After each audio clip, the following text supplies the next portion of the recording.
आज की विषय वस्तु है मौर्य शासक अशोक के उत्तराधिकारी। अशोक की मृत्यु 232 ईसा पूर्व में हुई।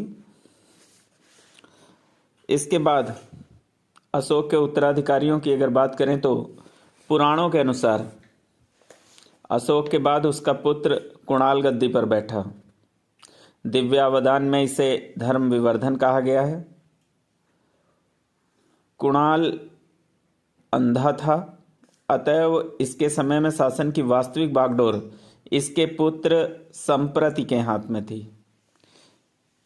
इसी के शासनकाल में अशोक के एक अन्य पुत्र जालौक ने कश्मीर में स्वतंत्र सत्ता की स्थापना की, जिसका उल्लेख राजतरंगिणी में मिलता है।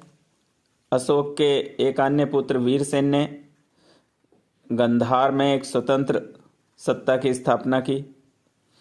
इस तरह अगर बात करें तो अशोक की मृत्यु के बाद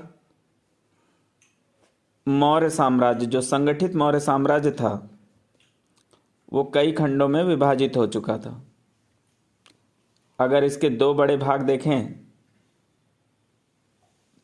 और उसे विभाजित करें तो पूर्वी साम्राज्य का शासक अशोक का पौत्र दशरथ था तथा पश्चिमी साम्राज्य का शासक अशोक का पौत्र संप्रति था।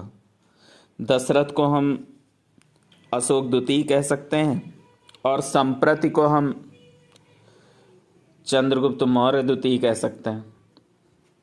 दशरथ ने देवनामपीय की उपाधि धारण की तथा उसने बिहार के गया जिले में स्थित नागार्जुनी में 3 गुफाओं को आजीविकों को दान में दिया।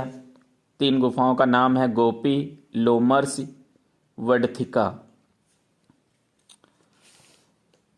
पुराणों तथा हर्षचरित के अनुसार मौर्य वंश का अंतिम सम्राट वृहद्रथ था, जिसकी हत्या उसके सेनापति ब्राह्मण सेनापति पुष्यमित्र शुंग ने 185 ईसा पूर्व में की और ब्राह्मण वंश शुंग वंश की स्थापना की। अब मौर्य साम्राज्य के पतन के संदर्भ में चर्चा कर लेते हैं। मौर्य साम्राज्य के पतन के संबंध में 2 तरीके के मत प्रचलित हैं, पारंपरिक या शास्त्रीय मत तथा आधुनिक मत।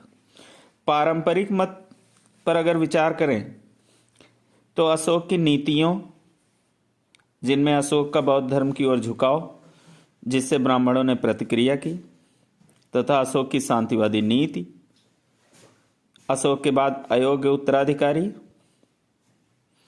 तथा मौर्य साम्राज्य का विभाजन, धम्म महामात्यों द्वारा शक्ति का दुरुपयोग आदि पारंपरिक कारण, जिन्हें हम मौर्य साम्राज्य के पतन के लिए उत्तरदायी ठहराते हैं। आधुनिक मत पर अगर विचार करें तो परवर्ती मौर्यों के काल में बढ़ता आर्थिक दबाव, अतिशय केंद्रीकरण की नीति, नई भौतिक संस्कृति का प्रसार आदि कारक मौर्य साम्राज्य के पतन के लिए उत्तरदायी ठहराए गए। अगर समग्र रूप से हम मौर्य साम्राज्य के पतन के लिए उत्तरदायी कारकों पर विचार करें तो ना तो किसी कारण विशेष को और ना ही किसी व्यक्ति विशेष को